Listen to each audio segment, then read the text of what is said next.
Humanity has done it again. No, this time it isn't mixing human DNA with pig DNA to advance prosthetics. No, it isn't further abortions. No, it isn't more IVF technicalities. Well, although it is related to that. Guess what? A child has been born to 3 parents, genetically. And you may be asking yourself, you're overreacting. Okay, let me tell you the facts first. This is mitochondrial replacement therapy. So if a mother has like damaging mitochondria or whatever, they take the DNA inside of it, get a donor mitochondria egg thing, put it in with the dad's sperm, then implant it to the mother again. And so the child is born and has 0.1% DNA of the third parent. And yes, it is a small number, but does it stop there? We know humanity, okay? We started with the sexual revolution, 60s, 70s. Then we moved to more advanced contraceptives. Then we moved to abortion being legalized. Then we moved to IVF. Now we're going into this. When humanity starts, it won't stop. So people are like, oh, it's such a small number. Then what else? People are greedy. It's in human nature. And before you go defending it and call me a lunatic, you know history. You know what happens. And I'm going to tell you some things that can happen. Eugenics, the thing that Nazis loved. Oh yeah, we can start applying that too now with babies, genetically. Because we already figured out how to make a mitochondria healthy, to make it better and to avoid diseases. Why not do this with a certain group of people that we think are better than others?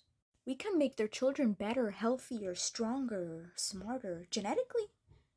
Then what? People won't be able to say, oh no, they're lying about them being smarter than us. No, because they genetically are. But let's get apart from eugenics. Don't call me controversial just yet. Let's talk about war. When you can modify the genetics in a baby, why not just make them stronger so you can just make a bunch of little soldiers for yourself? Yeah, just use every little child born to be your soldiers. And people can say anything about it because, you bred them for that purpose. And then you can make lies and propaganda about how they don't feel or they're meant for this and stuff. And, the world will be a chaos of war. And also, there has not been enough research done to see the downsides of this. God knows what dangers this has. Probably now you're like, oh, it's barely started. But what when they expand it? Because it will. They will expand it. Human people. Like, please. What then? What about those children? It's really sad that there are like millions of frozen embryos that will never see the light. But people are out here like modifying humans because they're not good enough. And that's sad. People think this is like the epitome of intelligence because humans are creating things that are better, but that just means you don't think you're good enough. You don't think humanity is capable enough, strong enough, smart enough, so you need to modify what God already made. And if you don't believe in God, you're modifying what you were already made of naturally by the world. Like, that's goofy.